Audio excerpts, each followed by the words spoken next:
This is Los Angeles. Our Lady, the Queen of the Angels, as the Spaniards named her. The fastest growing city in the nation. It's been called a bunch of suburbs in search of a city.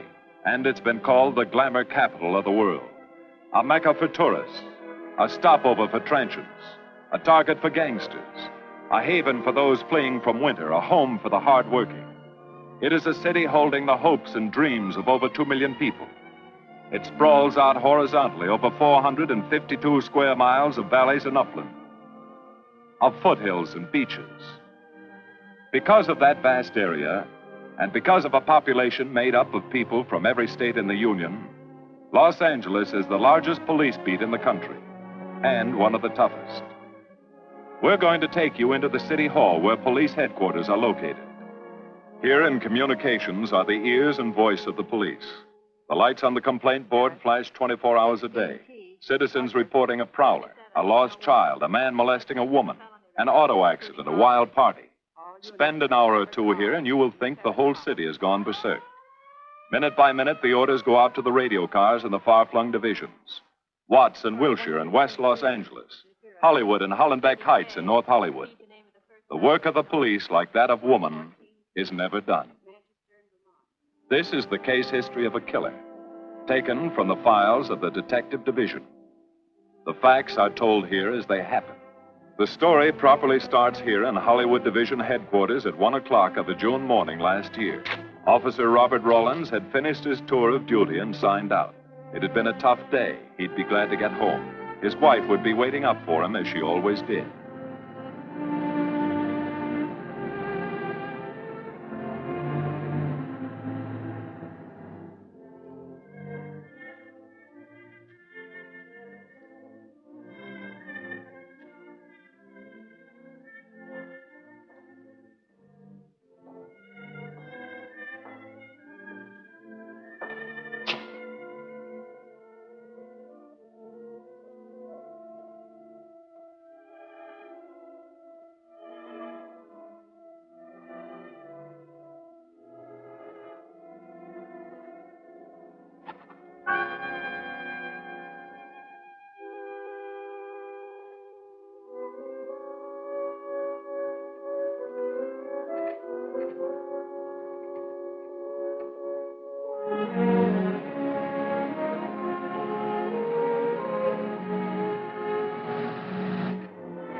Hey, fella.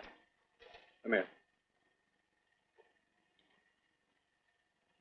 What were you doing back at that radio shop?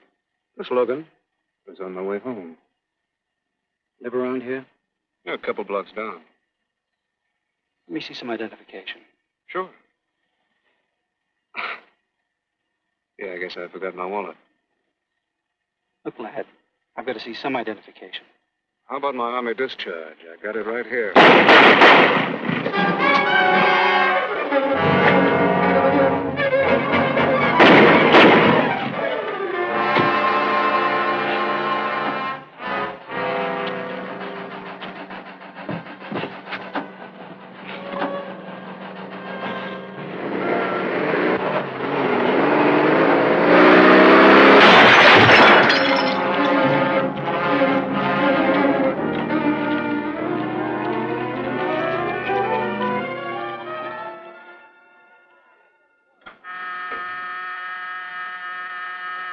Police Department, Operator 27. I want to report the shooting of a policeman. Hold on, please. Give me that again, please. I'm calling to report the shooting of a policeman. What's the address? 5057 State Street, just west of Santa Monica. Just a minute. Receiving hospital. Operator 2. Operator 27, 5057 State Street, 5057 State Street. An officer has been shot. Send an ambulance. All units in the vicinity of State Street and Santa Monica Boulevard. Proceed at once to 5057 State Street, 5057 State Street. An officer shot. Code 3.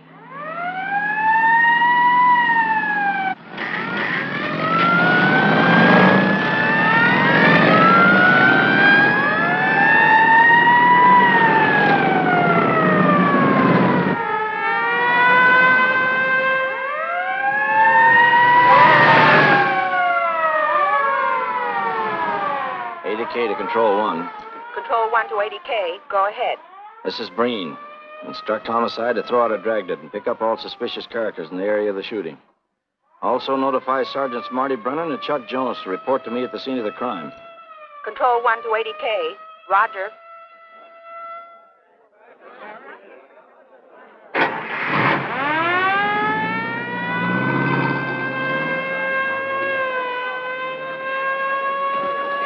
I see. Well, what have you got so far? Well, not much, Captain Breen. A couple of cartridge casings. Oh, Marty, Chuck. Hi, Cap. Eyewitnesses? Who was first on the scene, reported it? I was. I live here. I'm a light sleeper, but my hearing is good.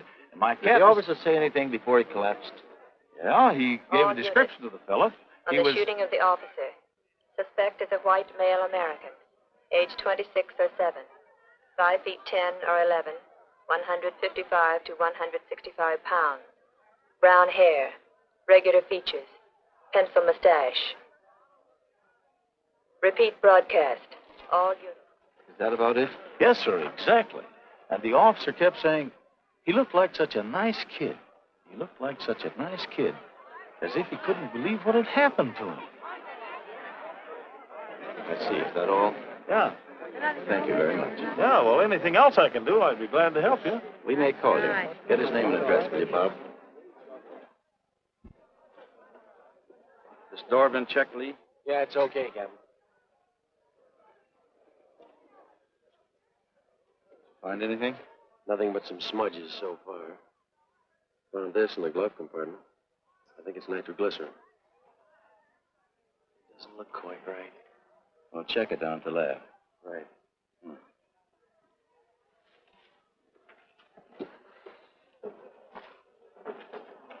Open this up, Joe. No key, Captain. Well, try it open. Give me that bar, Frank.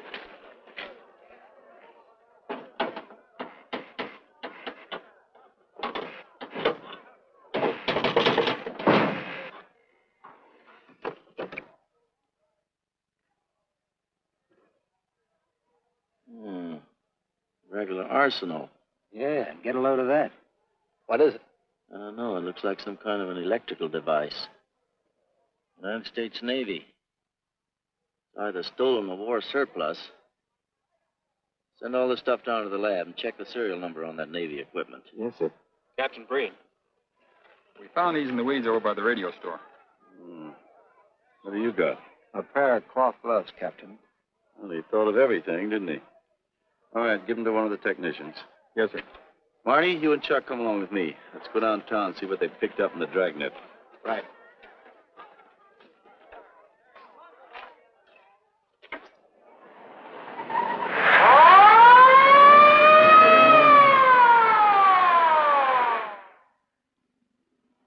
You know him, Marty? Yeah. I know his wife, too. Ever since high school. Captain, I wish you'd let Chuck and me handle this case. All right. I don't want any dead heroes. I just want the man who shot Rawlins. The suspects began to arrive at headquarters in droves. The police tossed every motel and hotel and many private homes in a 4-square-mile area around the scene of the shooting. Every available radio car and patrolman and detective was out on the Dragnet. The strings were being drawn tighter and tighter. Many a man returning from a date or a late party or a poker game surprisingly found himself in a squad car, its siren screaming as it brought him to the detective bureau. The Dragnet gathered in some strange fish, and many ordinary ones. All the rest of that night, the detectives probed, needled, questioned, quizzed. Everything was checked. Fingerprints, names, addresses, stories. Every fish in the net was examined. Most of them thrown back into the sea, not worth keeping. Except a few parole violators and slightly shady characters whose stories needed a lot of verifying. I wasn't prowling no cars. Just taking a walk, you know, getting in condition. You were running when the radio car picked you up. Yeah? Maybe that's why the guys call me Punchy. He's got a point there. 2 felony convictions, no warrant, no warrant. He's on parole. Book him, violation of parole. Let's have the next one, Joe. What were you doing in that vacant lot? The vacant lot. Lot? What were you doing in it at that time of night? Ni mỗi mình không to lo, ngồi ấy xí ở nội là ngồi ấy 30幾年未有錄依賴過我姓陳嘅，我陳家有我做老豆有生意嘅。You say your name is Ralph Henderson. So what? Well, you know, it's a funny thing, Ralph. There's a guy around this town that's been wearing your fingerprints. Only his name is Pete Hannon. Okay. So I'm dead. So what's one more confession in my life? Now you're talking. Okay, Andy. Oh, Harry. What have we got here? Oh, some robbery suspects. Candidates for San Quentin. Handsome here is the big shot. He runs the outfit. Have a gander at his record. Car theft, escape from reform school, robbery, assault with a deadly weapon. Not bad. Look at the heater we found on him. German Luger, fully loaded. Redhead here tried to carve up one of the arresting officers with this pretty toy. Nice boys. By dawn, many minor wrongdoings had been uncovered, and a few incipient felonies. The checking of the suspects had been thorough, painstaking, and tedious. But all the work was for nothing. The man who had shot Officer Rollins was not among them. He remained no more than a description, a shadow of a man, mysterious, elusive, deadly, hidden away somewhere in the vast city. As for Rollins himself, he couldn't help. He was in a coma at receiving hospital. Mrs. Rollins waited out the long, tense hours while her husband fought to live. Many another officer's wife had so waited. Many another will. The word came shortly after sunup.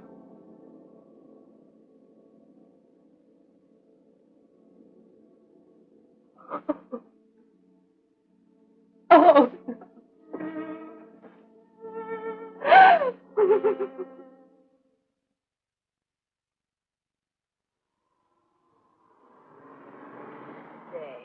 A white male American, 26 or 7, 5 feet 10 or 11, 155 to 165 pounds, brown hair, regular features, pencil mustache. This was no frightened fugitive. What went on in his mind? Why had he set his hand against his fellow men, taken the life of another, of a stranger, of a man who was merely doing his duty? He must have some plan, some goal that called for sudden death to anyone who got in his way.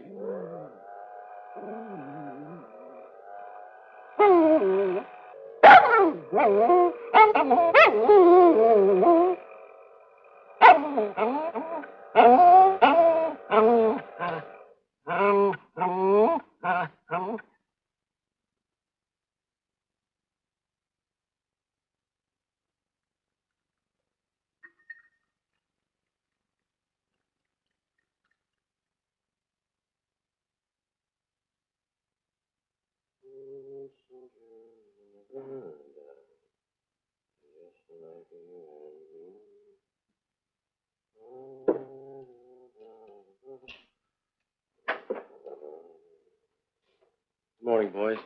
Morning, Lee. Hi, Professor.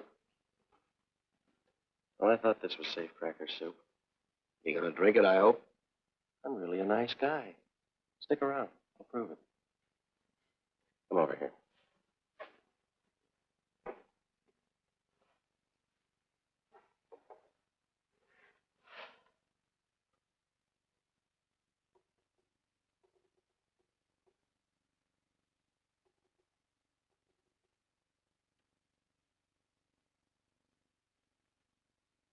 Hold this for me, will you, Chuck? Thank you. Now, if you'll hand me that hammer, Marty. Thank you.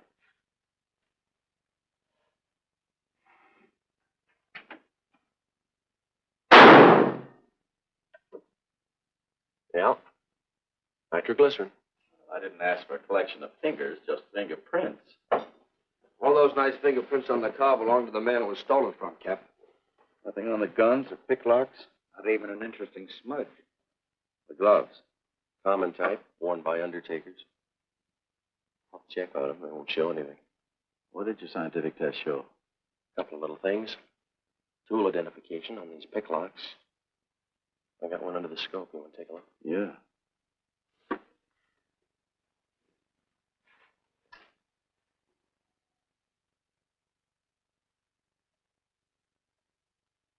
Take a look. I see. Well, it seems to tie the tool up with the lock. Now, if that microscope could only tell us who did it. I'm working on that. No, only an amateur would carry that liquid dynamite in a car. This boy's no amateur. Took the precaution of desensitizing it so it'll take normal shock. Took a lot of other precautions, too. No fingerprints, no identification, nothing definite. Except he's scientific. Knows electricity. Is inventive. Yeah. Happy on the trigger. This is Captain Breen. Get me Captain Stevens a burglary, will you? I hate to disappoint you, Lee, but I think you've come up with something. Hello, Steve. How are you? Did your daughter's marriage come off all right? Good. Look, Steve, on those burglaries of electrical equipment lately, were there any where picklocks were used to gain entry? Good. Well, let me know if there's another report of one, will you?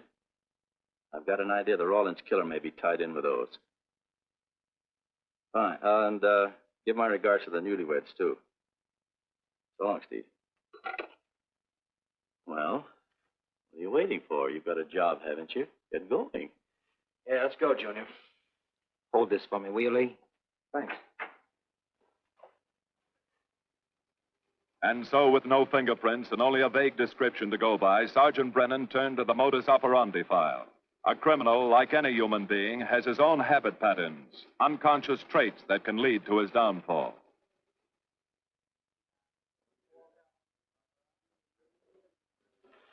Well, there you are, Junior. List of burglars who use picklocks for entry. Oh, great. This narrows it down to just a couple of hundred suspects in this area. Give me a match, will you? That may not be so bad. This guy's improved on the system. Maybe he's left his trademark on some other job. Well, here we go, legging it all over town, asking a million questions. What you paid for, isn't it? Am I paid to associate with you, too, Junior? You could do worse. Not this year. Come on.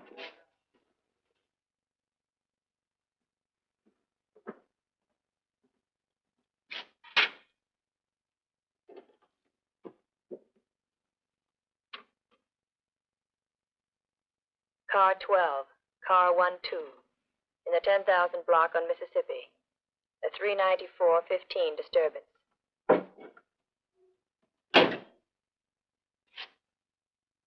Car 80K, code 1.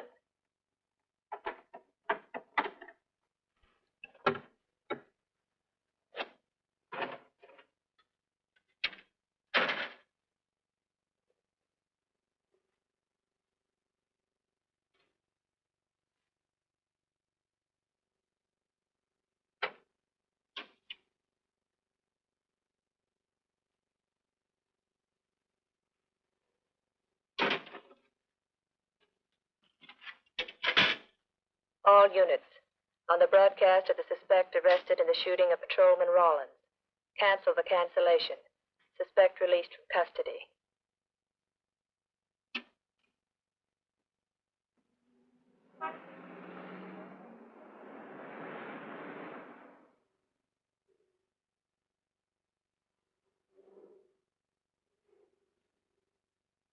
Oh, hello, Mr. Martin. You find Mr. Reeves in the machine shop.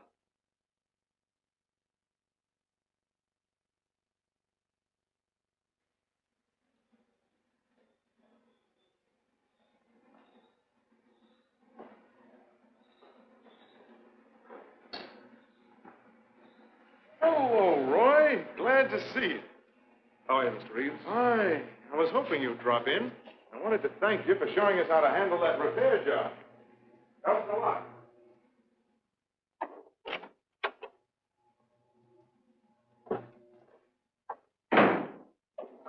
Oh, what have we got this time?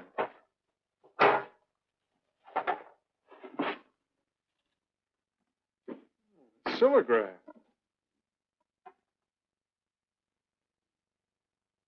Well, there are plenty of these around, Roy. Not like this one. Yes, I see. I suppose, as usual, you've added your own improvements. You know, it seems wrong that a man of your talents should bother consigning equipment for rental. I'd like to see you devote yourself entirely to experimental electronics. It'll come one day. I'll have a place like this. Well, why wait? I've got a pretty good setup here. I have modern equipment to work with, a lab, and my confidence. Thanks, Mr. Reeves. I have other plans. But, Roy, you can't tell where it'll lead. Might even work your way around to a percentage of the business. I like it this way. You just rent out my equipment. All right. All right. But if you should change your mind. I'm not likely to change my mind.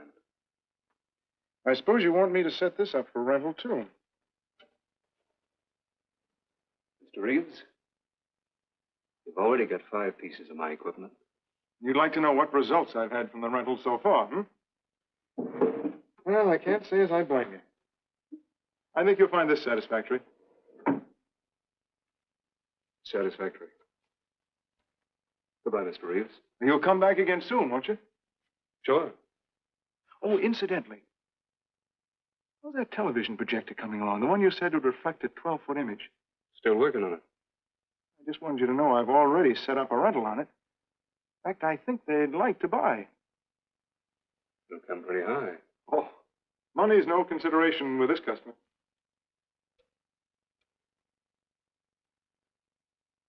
Tell him we can pick it up tomorrow. I thought you said it wasn't finished yet. It'll be finished.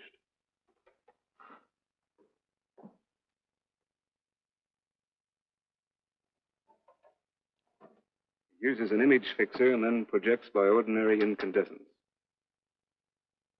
Roy, this is the best television projector I've ever seen. Let's hope that your customer thinks so. He will. Yes? Send him right in, Charlotte.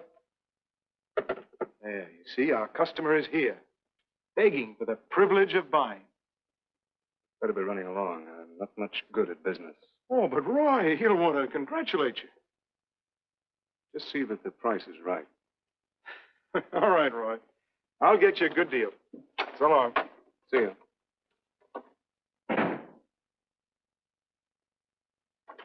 Well, Mr. Dunning, come in. Isn't it a beauty?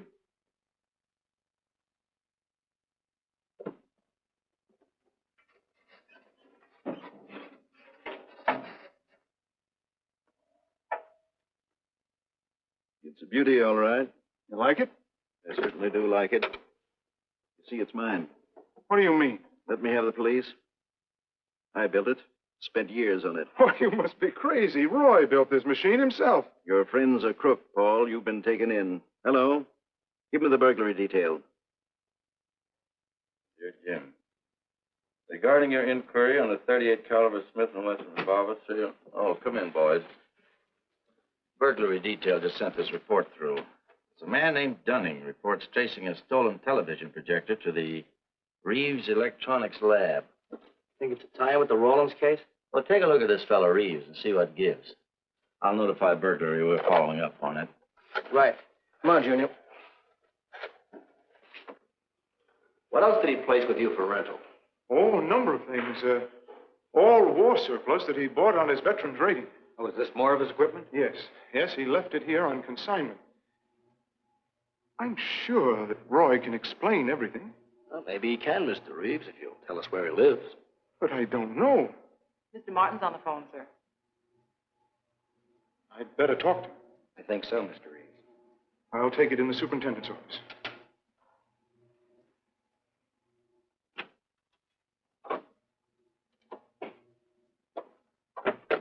Tell him that you sold the set. And his money's waiting for him here. Find out what time he's coming by. Put Mr. Martin on.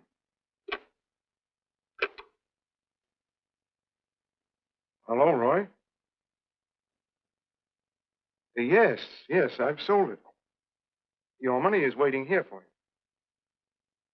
you. Yes, I'll be working late tonight. What time will you be by? First thing in the morning. Well, maybe you better come in tonight, Roy. A couple of things I want cleared up. Like what? Oh, technical things. Besides, I don't like to leave the money in the plant overnight. How about 8:30? Fine. I'll see you then. I'll leave the front door unlocked.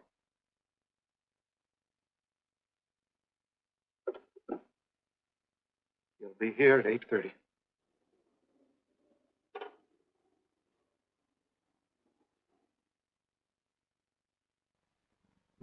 Well, I'll just run along home and get some dinner. We'd like you to stay too, Mr. Reeves. Why? For company. You want to cooperate, don't you, Mr. Reeves? Certainly. Good. Now, you just wait in your office. We'll be around. Very well. This way, gentlemen.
Breathe.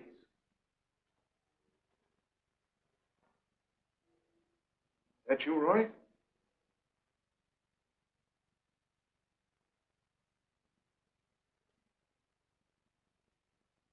Go outside and block that alley door.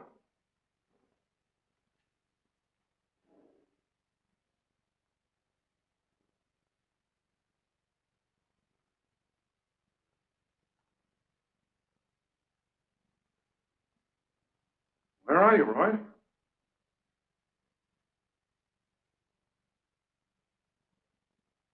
Who's in here? No one. I'm alone.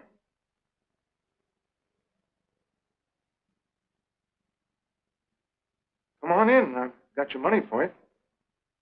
Bring it out here. All right. Just a minute.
No. None of them even looks like Roy Martin. He had such a fine face. Didn't keep you from carrying a gun. Or didn't you know that? No, I didn't. I've told you all I know, all he ever told me. What about his friends? Didn't he have a girl? No, I don't think so. He had no interest in anything but electronics. Where'd he pick up the subject? Books, magazines. Mostly from the Signal Corps. He was attached to a radar unit. Get a teletype off to the War Department. That might help. Yes? Ready on your call to receiving hospital, Captain Breen. Hello, this is Captain Breen. What is the latest report on Sergeant Jones?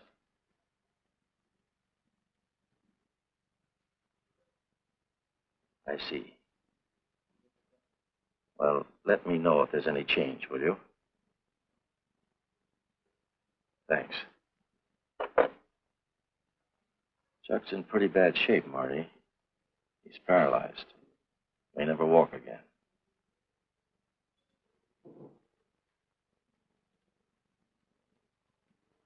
Oh, I'm sorry. It's funny that Martin showed up at 7 when he told you he wouldn't be there till 8:30. I don't know why. Except he was always unpredictable.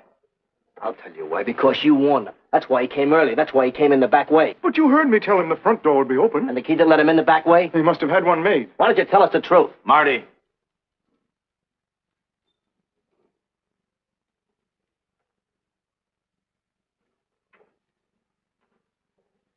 Now, look, Paul.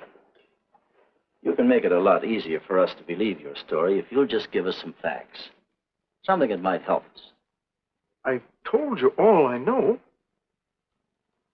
I've been gullible, all right, letting him make a fool of me. But I'd do anything to make up for what he did to Detective Jones. Sure you would. You can go now. Oh, thanks. Thanks.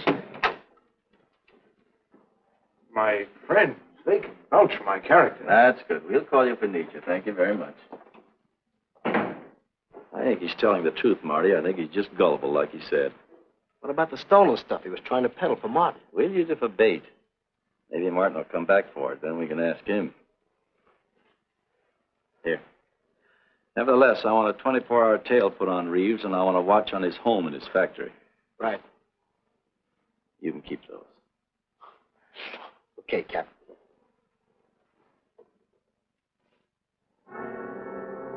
And now the killer changed his tactics, his modus operandi. It would baffle the police. They always expected burglars to remain burglars, not go in for stick-ups.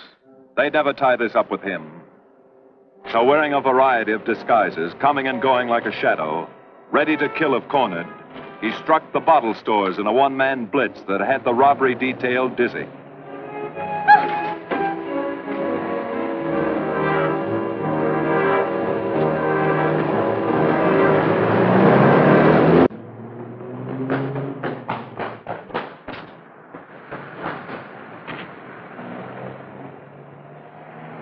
The killer, always resourceful, always thinking along lines that would baffle his hunters, had discovered an ideal avenue of escape. Under Los Angeles is a vast and intricate system of huge storm drains built to siphon off the flash floods of the rainy season. Many of the tunnels are large enough for 2 cars to drive abreast. Here were 700 miles of hidden highways, ideal for the use of someone who needed to hurry from place to place without being seen. Ideal as a hiding place for guns and supplies in case of emergency. Well, the reason I asked you to come over is I think I've hit on something. An identification? No, not quite, but a tie-up. Now, These are the shells from the gun that killed Rawlins. These were fired in the liquor store holdup in which the bandit got away. And these were fired at Chuck. Now, as you know, every ejector, even in guns of the same model and caliber, is different. Each one leaves its own markings on the cartridge casing. Now, look at these fine striations. This deep gouge. The same on all three.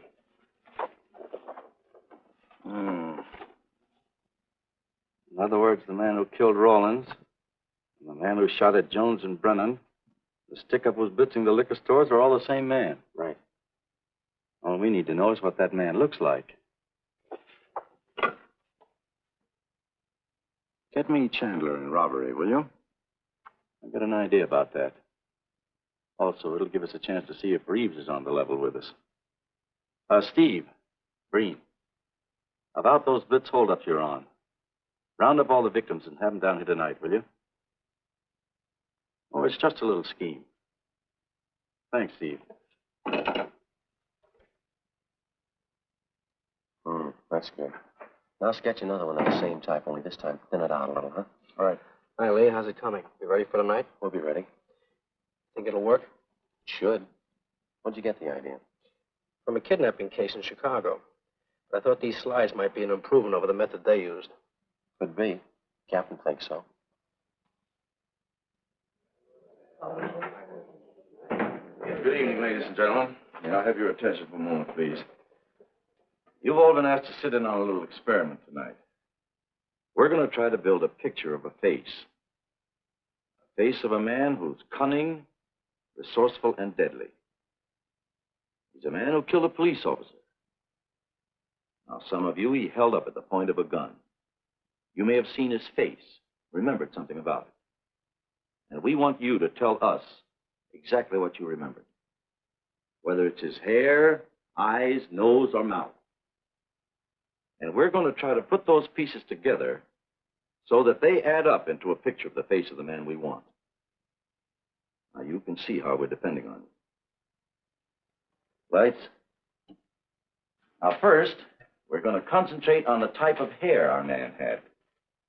And if the picture looks anything like his hair, I want you to speak right up. All right, the first slide, Lee.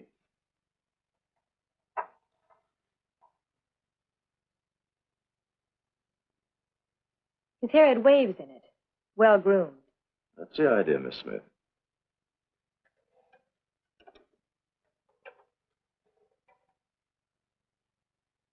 Is that any closer? No, it was parted on the side.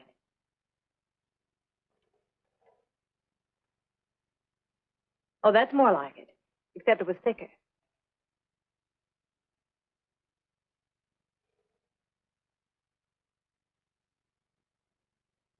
Oh, that's very close. Yes, that's the way his forehead looked. It was broad and high. All right, hold that slide. On the next series of slides, we'll take into account his eyes.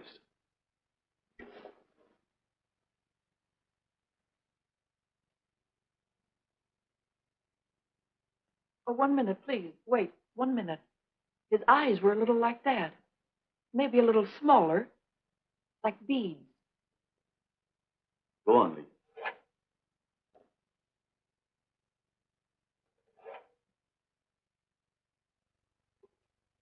Now you've got it. Now hold that slide, Lee. Anyone else? That looks like him, only a little madder. He had a patch over one eye when he come into my place of business. I remember noticing that the one showing was blue. Well, the guy that stuck me up had on horn-rimmed glasses. He was wearing a Band-Aid across his nose when he knocked me over. Uh-huh. All right, hold that, Lee. Well, so much for the eyes. Go ahead.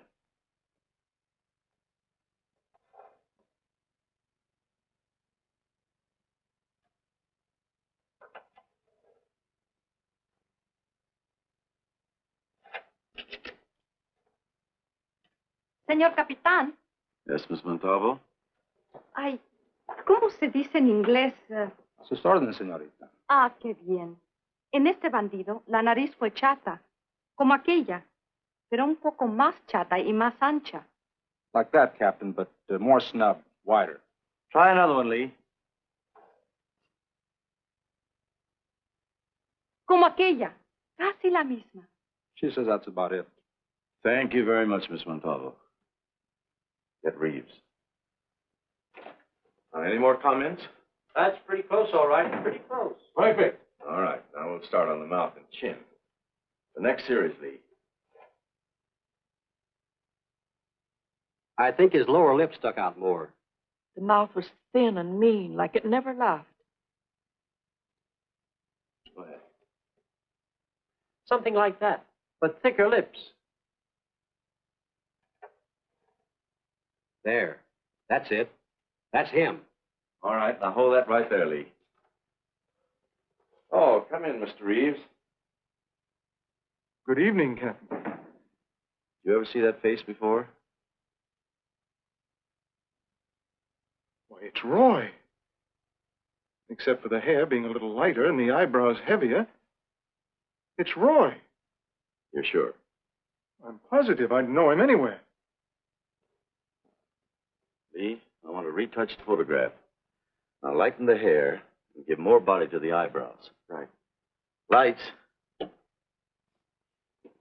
That's all. Thank you very much. You've been a great help. It's positively amazing how you found out what he looks like. Well, we're looking for an amazing criminal, Mrs. Johnson. Thank you and good night. Good night, Captain. And so the face of the unknown killer, built up from fragments of evidence, was sent out all over the country. To chiefs of police, to sheriffs, to county constables and county jailers, to the wardens of prisons, to all postmasters and postal inspectors, to the agents of the Treasury Department, to the FBI. They showed that picture to the inmates of jails and prisons, to men with a wide acquaintance among the cat burglars and the violence boys. Informers and con men and sharpshooters were quizzed, those on the fringe of crime and those deep in the rackets. Many wanted to help. Nobody could. No one in the underworld recognized that mysterious face. He was as unknown as if he had lived in the 16th century.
Reeves. Roy. Listen carefully, Reeves. Control yourself. I know you're alone in the house. Act like you're alone. Cops are watching every move you make. The police here? They got you staked out like a muskrat hide, watching you around the clock. Here at your plant, tailing your car. Sit in that chair. Pick up 3 books.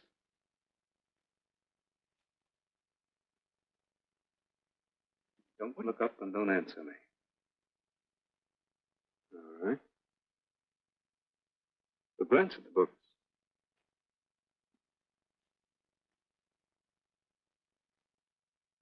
Pick one of them.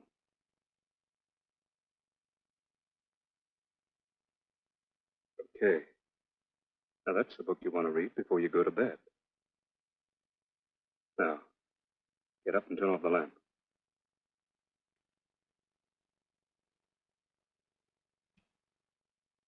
Come here. Come here.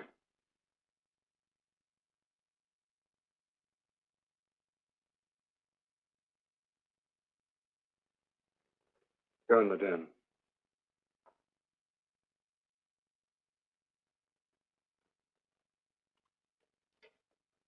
Pull those drapes tight.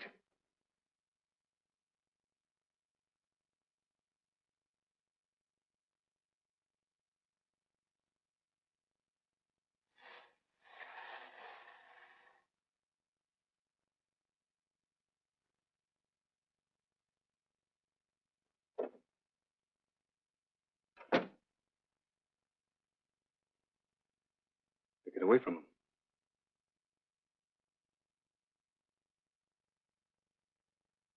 What do the cops know about me? Not very much, Roy.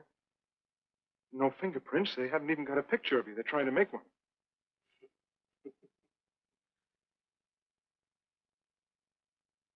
How much cash you got in the house? None. I never keep any cash in the house. It isn't good business. Suppose you think it was good business, letting me walk into that trap. No, Roy, no. Don't do anything you'll regret. Now, listen to me. It isn't too late. Give yourself up. Come to your senses before you kill someone else.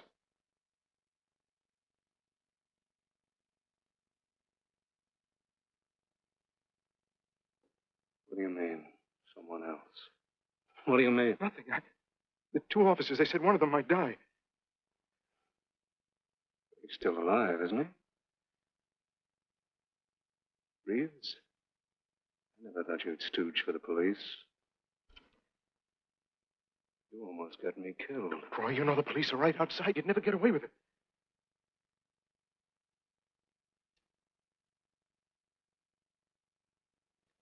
That's right.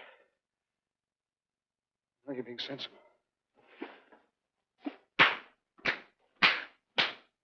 I know there's money here. Where is it? Don't, Roy. I'll get it.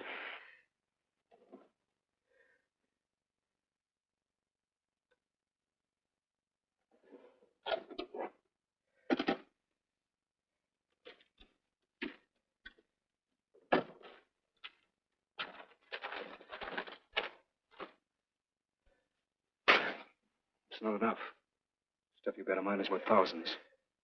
Get more. Get it. Keep it handy. We'll be back next week and next month. But get it and have it ready. Just give me time.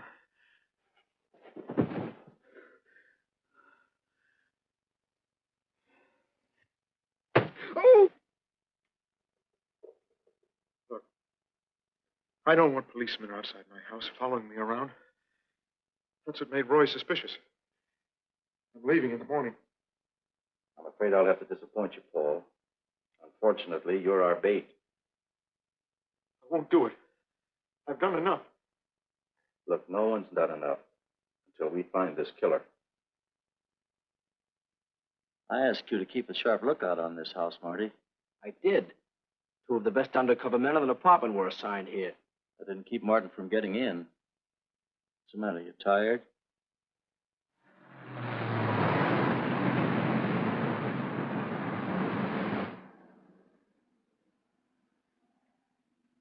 You got any idea how long you've been on this case, Marty? Months. Long enough to have come up with something by this time.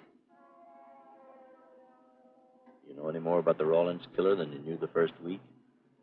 Yeah. He's about the toughest nut I've ever had to crack. That's what I told the chief when he called me in this afternoon and wanted to know why the case hadn't been broken.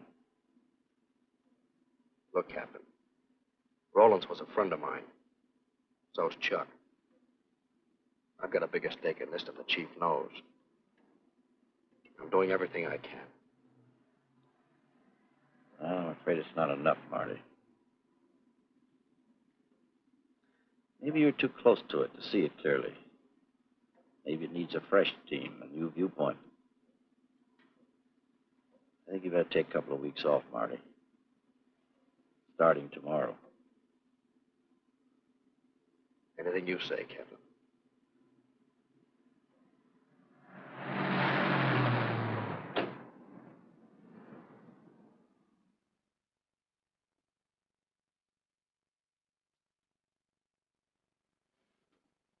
Hiya, Marty. Hi, Chuck. Meet Miss Scanlon, my new bodyguard. He's the one I've been telling you about. Oh, you mean the one with the steel trap brain? How do you do? Hello. Say, this guy been behaving? After a fashion. See, she takes me out in my go-kart, puts me to bed, wakes me up, dresses me. You're perfectly capable of dressing yourself now, Mr. Jones. I'll be back in a few minutes. Well, how's it been going, Junior? Oh, pretty good, Chuck, pretty good. Is that why you're off the case? How'd you know? Breen was in to see me this morning. Oh. Suppose he also told you they put a new team on the case. He told me everything. Let's see what his new boys dig up. Well, maybe they'll examine the facts of the case a little more carefully. What facts? That our man's sharp, that he's intelligent and works alone, that he has no record, never leaves a fingerprint and knows every move we make? Sure, plenty of facts, only they add up to nothing. Sure, forget it. You got yourself a 10-day vacation. Go on down to the beach, get a suntan. By the time you get back, the case will be broken. Isn't that what you want? You know better than that. All I know is what I hear. You sit there batting your gums about how the old man let you down. Maybe he's trying to wake you up. He's got a funny way of showing it. There you go, flying off the handle. Always taking things for granted. I wish I could get up and boot some sense into you. He knew what this case meant to me. He still does. That's why he's trying to get you mad enough to do something about it. You don't really figure that's his idea, do you? I know it is. Ah, it's a tough case, Chuck. Not an angle, nothing to go on. You'd know what I meant if you were out working with me. I have been working with you. That's all I've had to do lately, just sit around studying what little facts we have, trying to figure out who he might be. You know the kind of a guy we're up against, then. I tell you, Chuck, this guy's a genius the way he operates. As if he were right there with us every time we go out after a lead. Oh, sure. Breen's been tipping him off just to make you look bad. Yeah, almost like that. Well, he beats us to the punch every time. There's your angle. You just hit it on the head, but you don't see it. Look, start adding. 1, he's unknown to the underworld. 2, he beats you to the punch, right? And 3, it's almost as if he were with you. Isn't that what you said? Yeah? Well, tie that up with a lot of other little things, like the fact that he uses a police gun and the accuracy of the shooting. Anybody could buy a police gun, and the Army could have taught him how to shoot. Yeah, but who taught him how the police operate? Oh, I know what you're driving at, Chuck. But a cop. Those things happen. Yeah. Now, if I were still in the case, I'd start with our own department first, then Santa Monica, Culver City, Burbank, Pasadena. See you later, Junior. Hey! Don't let him out of your sight, beautiful. It's the first time in years he's used his head.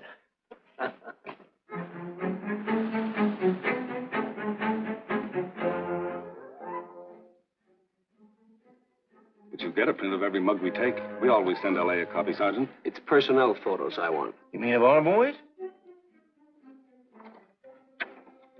That's Roland's killer, isn't it? That's right. You've checked your own department. We did that first.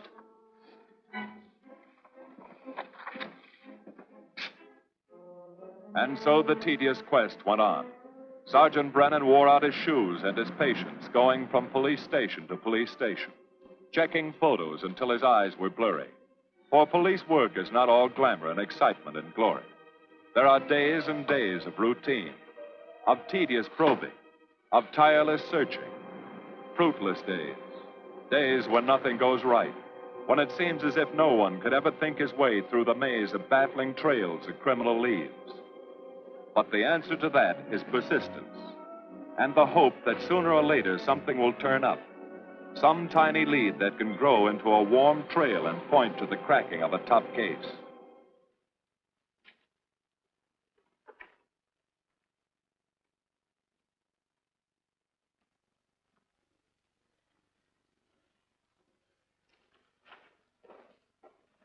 Well, that does it, boys. Can't say I'm sorry you didn't find him in here. I'd hate to think it was a cop. Doesn't seem to be anybody. Just a lot of pieces of a face that never existed. Would you mind if I see that again? Sure, frame it. Put it on your dresser. Wait a minute. He wasn't a cop. He was a radio technician right here in our dispatch office.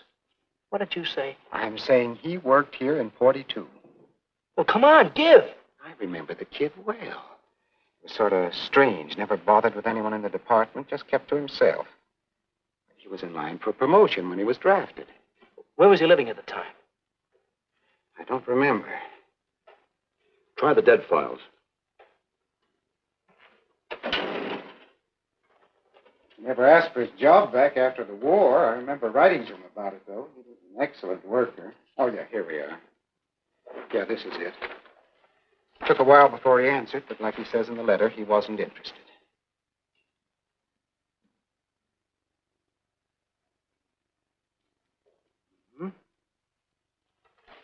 Postmarked Hollywood. No return address. What do you want us to do? All the work? Oh, thanks a lot, Freddie. Remember, he was a civilian employee.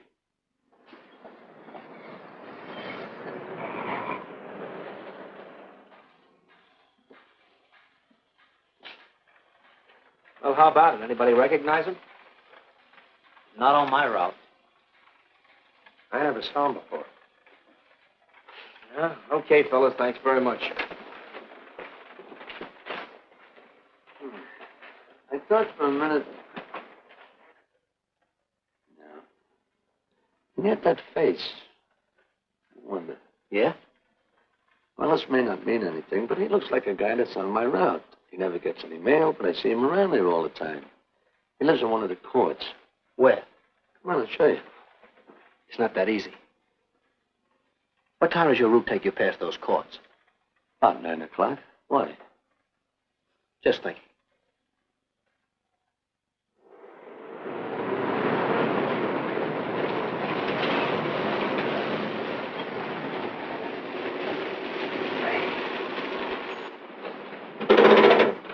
You got any chocolate milk? Sure have, buddy. Yeah. Thanks.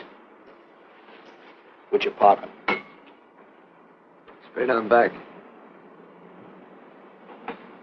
Second in the yell. Number 7. Right. Kind of warm today, huh? Oh, it's not too bad for this time of the year.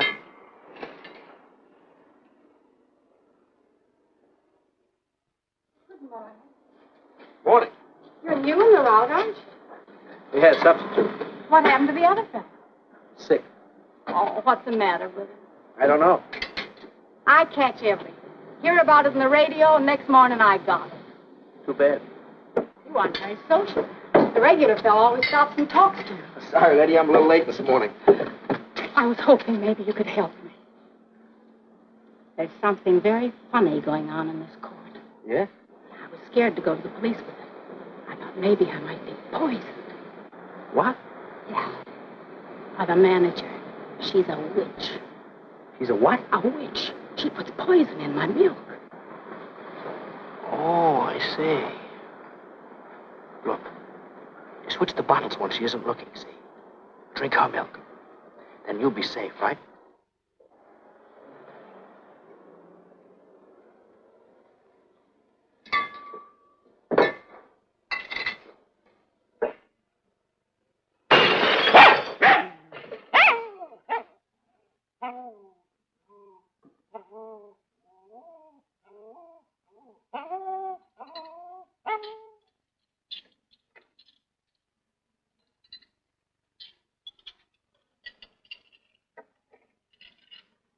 Why, I had a little accident. Got a mop, I'll clean it up. Leave it be. I'll clean it up myself. Okay, mister.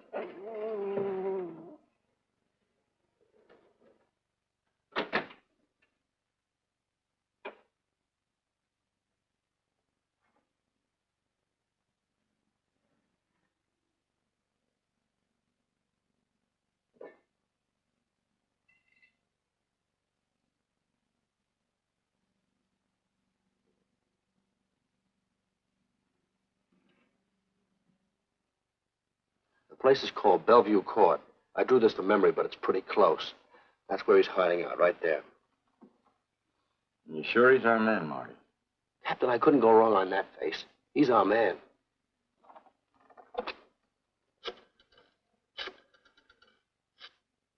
Now, there are 5 cottages in this area, and 2, number 6 and 7, in the L at the end of the row. Our man lives in number 7. This building department plan will show you the whole layout. It's bounded on 3 sides by Fuller, Santa Monica, and Poinsettia. Now, the court is partly surrounded by a high wall. Green, homicide. Good. You keep your eyes open until we get there. Morgan has just gone into his bungalow alone. Any questions?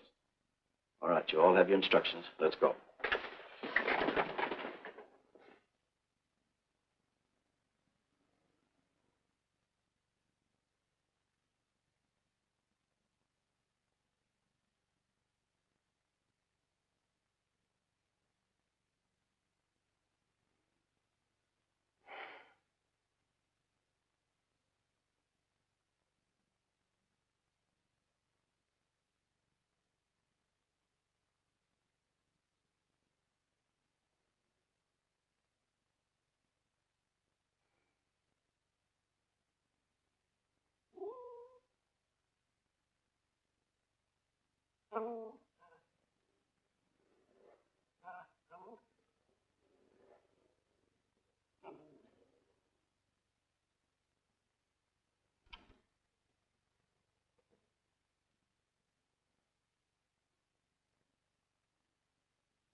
We're out on time.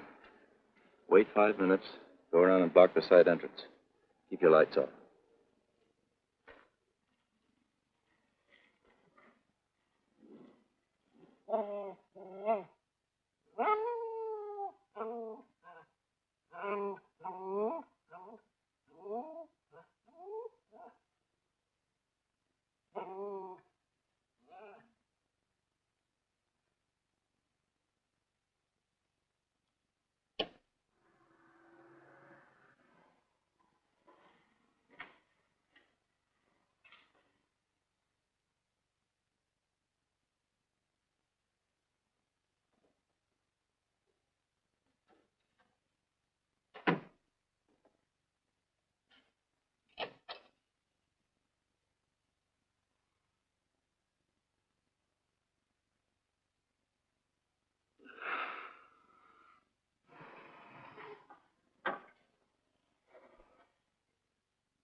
He's loose. I want a radio car in a hurry.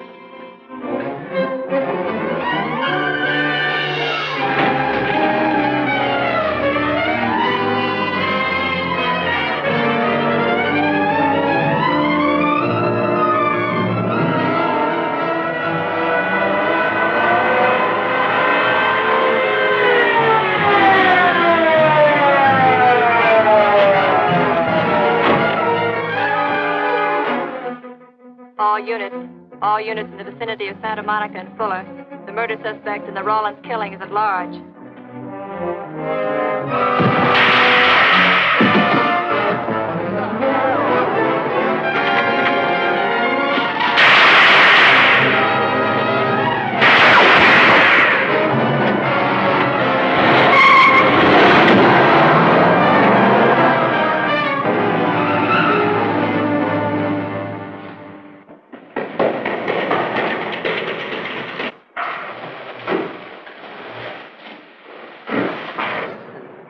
Covering the storm drain system in this area.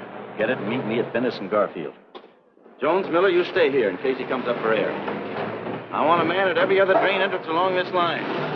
He's got to come up somewhere. Come on, Marty. You're driving.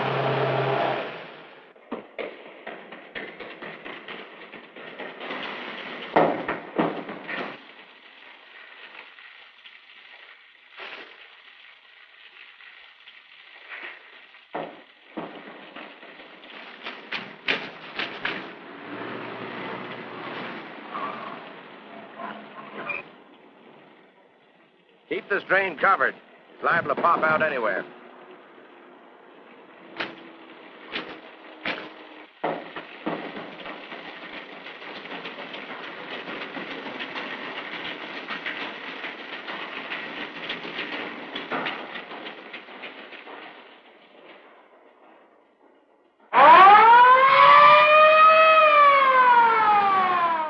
Why Venice and Garfield, Captain? It's the main intersection of the system. We can head him off that way. ADK to Control 1. Clear frequency 7. This is an emergency. Control 1 to all cars on frequency 7. Stand by. Control 1 to ADK. Go ahead.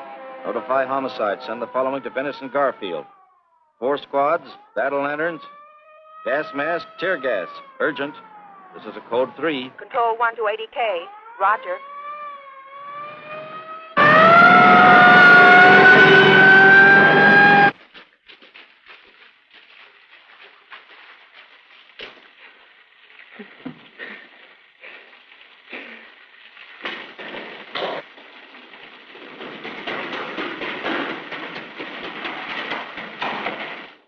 Probably head down this main drain to where it comes out at the Rio Hondo. Now, you take your squad and cover that exit. Right. Keep all spare radio cars cruising back and forth along this main street. Watch the curb inlets. We'll go in here.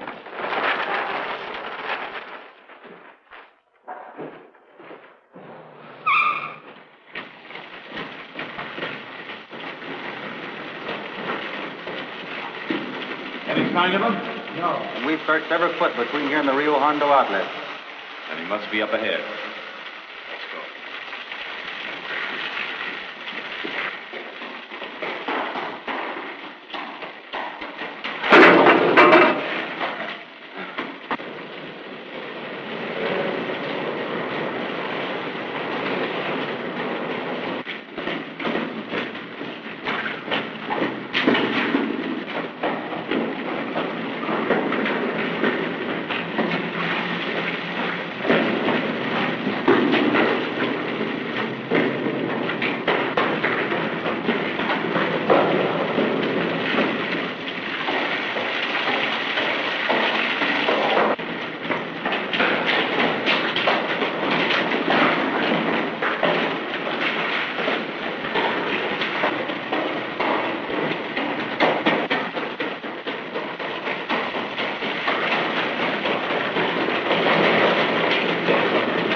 Gas gun.